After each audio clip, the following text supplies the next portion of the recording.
Okay, mayong mudto na usab kanatong tanan Luzon, Visayas, Mindanao. Mayong mudto Philippines, mayong mudto world, mayong mudto universe. Ana na punta mga higala ni atong tulumanon sa kahanginan CONA Catechesis on Air. Og ako lang gihapon kini ang iyong ubos nga lagad, Reverend Padre Edwin Academia Akam. Aboy dumahigala adlaw na usab karon nga Lunes, no? Lunes tibuo kalibutan. Hala may mudto na kanaton tanan ang hinaot kita nga anaa kitang tanan sa kapiskay sa panglawas ni ining kamudtuhon.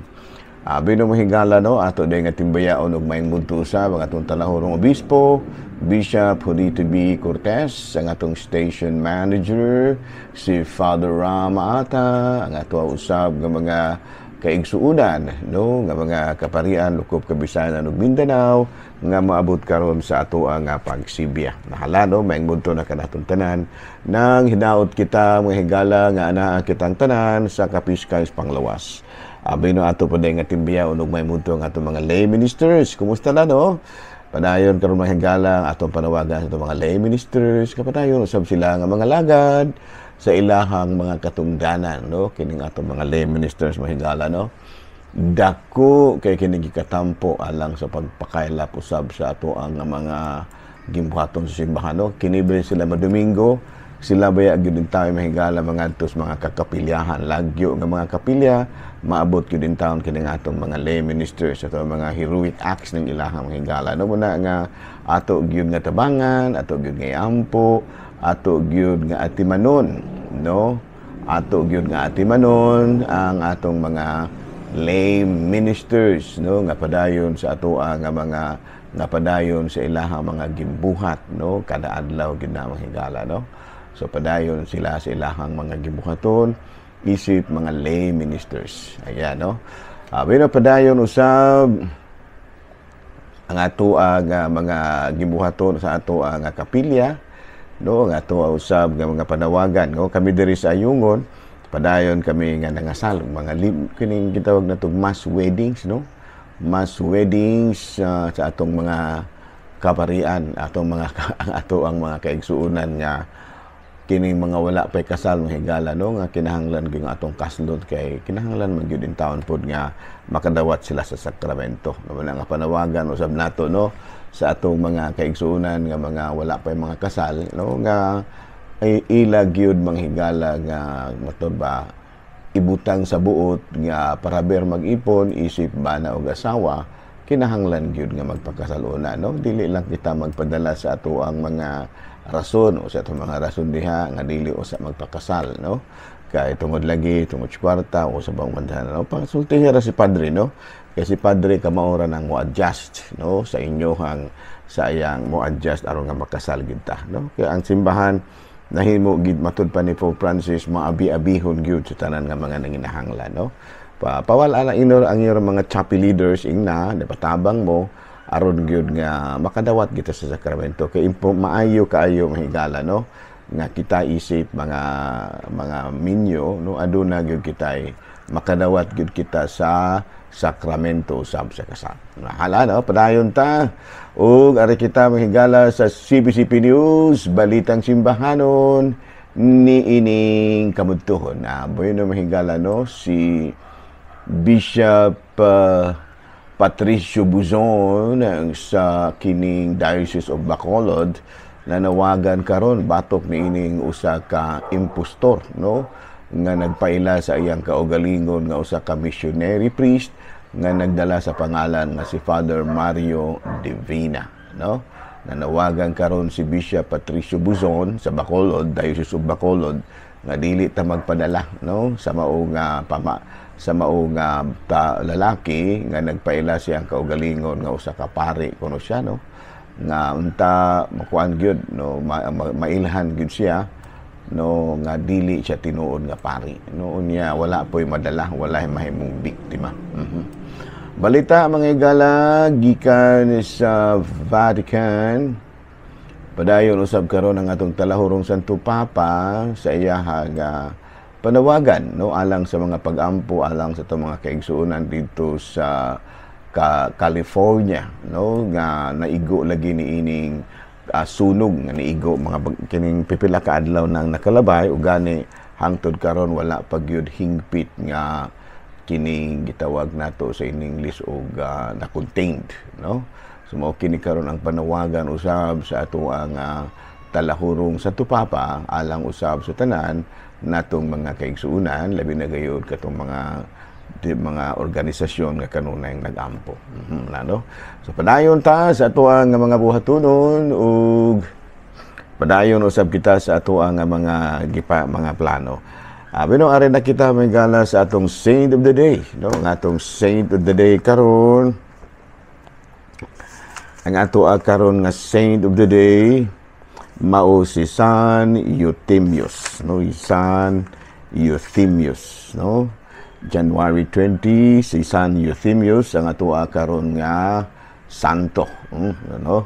Nataw kini si San Euthymius di antong year 377 ug namatay ni antong 473. Unya usa kini siya ka Armenian, no? Unya naordinahan siya nga usa ka pari, no, and then nahimo siyang usa ka munghi unya nagpuyo dapit siya sa may Jericho unya he attracted many disciples unya matud pa usa sa iyahang kanang magdadaig mao kini si mao daghang kaayo ang mga ni kuang ka na ba daghang kay mga magdadaig niya nga diin daghang kaayo ang niapil sa ilahang grupo, no.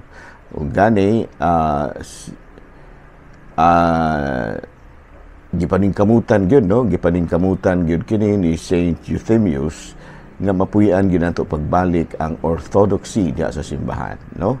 So mana daw nga ginaila kini si Euthymius isip usa sa mga nakatampo og dako aron nga mapalambo gyud usab ang pagtulunan nga Katoliko ilabi na gayud kining kinabuhing maampuon. Hala, no? Padayon ta sa ato ang mga buhatonon niining kamudtuhon ug padayon kita sa ato ang pagpangalagan. Nahalaan na ta manghigala sa ato ang mga pangutana, no? Mga pangutana sa atong simbahang Katoliko. Okay. Bueno, kultura no, ano ta unang pangutanan nato mahigala, no? Why do Catholics aduna bagoy mabasa nga word nga Catholic sa Biblia? Kining pangutanaha kuani siya kanang gitawag nato balik-balik na ni mga usahay gyud sa mga kini mga laing relihiyon ba nga ilang i-prove nga dili legitimate ang atong simbahan tungod kay wala may word nga Katoliko no sa Biblia. Pero tinuod man na wala man yung word nga Catholic sa Biblia, pero bisan tuod kung walay mabasa nga Catholic sa Biblia, pero ang kahulugan niini anaa sa Biblia. The meaning itself is there, no?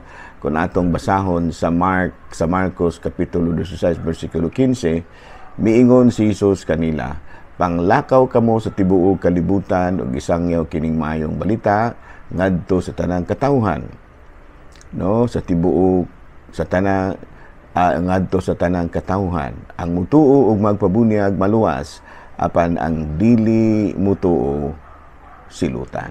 O sa ato pa kining word nga kining giingon ni Kristo nga panglakaw kamo sa tibuok kalibutan ug isangyaw ang mayong balita mao kini ang basihan sa word nga Catholic, meaning makailapon sa tibuok kalibutan. Muna siya basihan nato sa word nga Catholic, no? Kay miingon man lagi si Kristo nga panglakaw kamo sa tibuok kalibutan ug isangyaw ang maayong balita. Kay ang word nga Catholic nagkahulugan man og universal.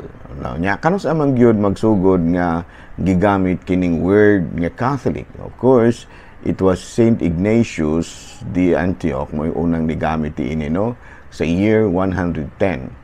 Let no one do anything of concern to the church without the bishop. No, sa ato pa ayaw gyud paghimo bisag unsang butang sa ngalan sa simbahan kun walay obispo. let that be considered a valid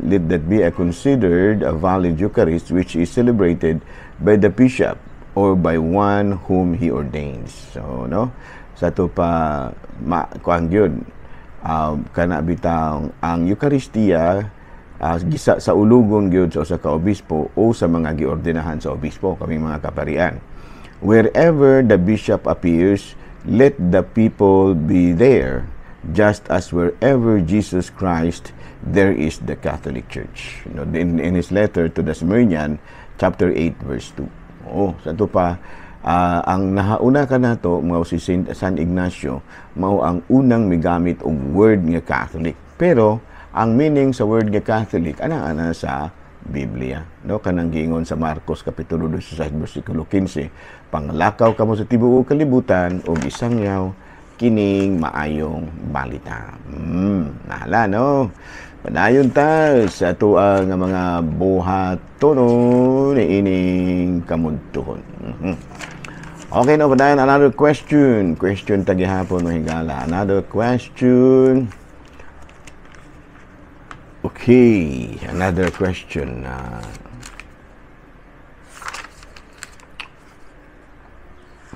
Kining lay ministry.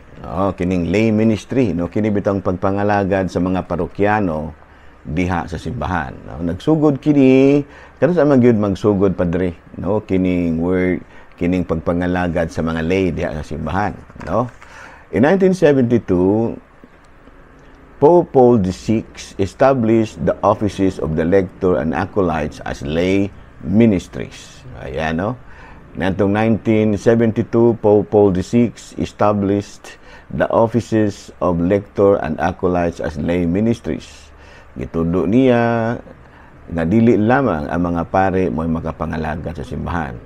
Gidasig niya ang mga kura paroko nga nagdumala o mga parokya nga tagaan o pagtagad ang kahigayunan nga makapangalagad ang mga parokyano isip usa ka binunyagan ug sa ilang pagdawat sa sakramento sa kumpirma. Apan ipahimangno siya sa mga parokyano nga magpailalom pagyud gihapon sa pagdumala sa kora paroko, no? Mako na nga atong mabasa sa Christi Fidelis Laity, ano? Gidasig ang mga laiko nga mugahin gyud og panahon sa pagpangalagad alang sa katukuran ug pagpalig-on sa simbahan, no? O niya, lay ministry is not dili kinsa kundili usa ka tawag gikan sa Dios, no. Ang lay ministry dili kini usa ka matang sa pagpangalagad kundili usa ka tawag gikan sa Dios, no. Lay ministry is not only in term of service but it should be considered as usa ka matang sa pagtawag, no. Nya unsa man ang nagkalain-lain nga mga unsa man ang matawag natog mga lay ministry na belong sa lay ministries, no?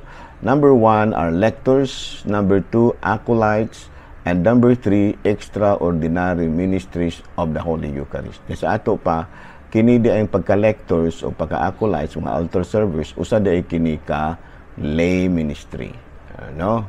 Unya, ang lay ministry naglakip usab sa Parish Pastoral Council, hospital and prison chaplains, and campus ministers, no? Unya, Parish Pastoral Council, consultative body sa parokya.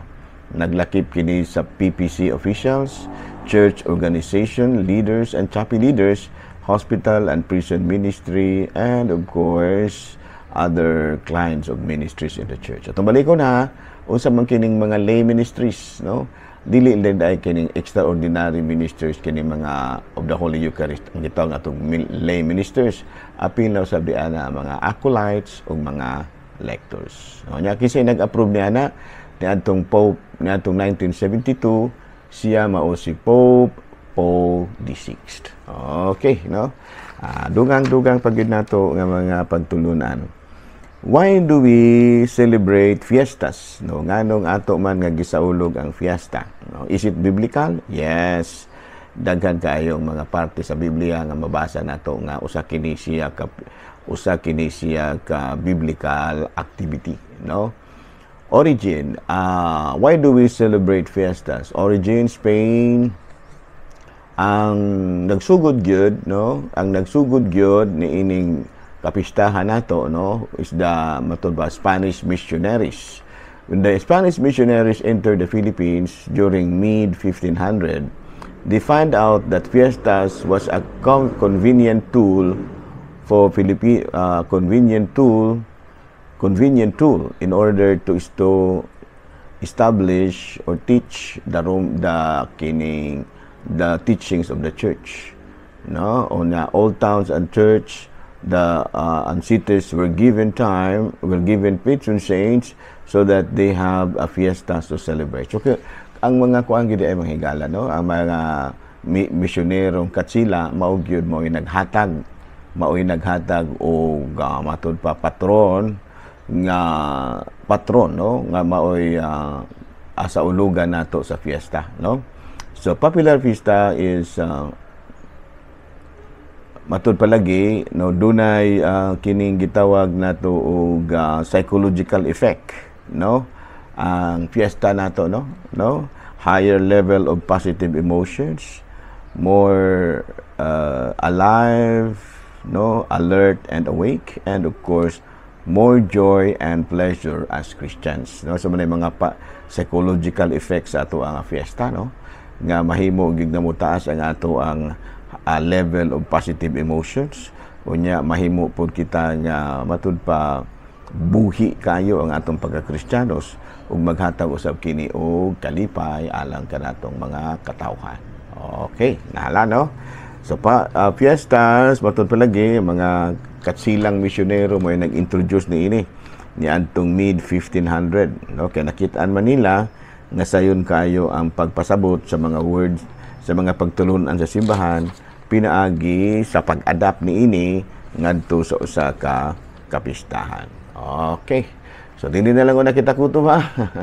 Ako lang gihapon kini yung ubos nga alagad Reverendo Padre Edwin Academia Acab. Manamilit na usab kaninyo ug manalangin kanato ang Dios nga makagahom sa tanan, Amahan, Anak, Espiritu Santo. Tapos na nga to ang pagmisa, datang ato ang katikisim, dado nato ang kalinaw ug gugma ni Kristo. Salamat sa Dios.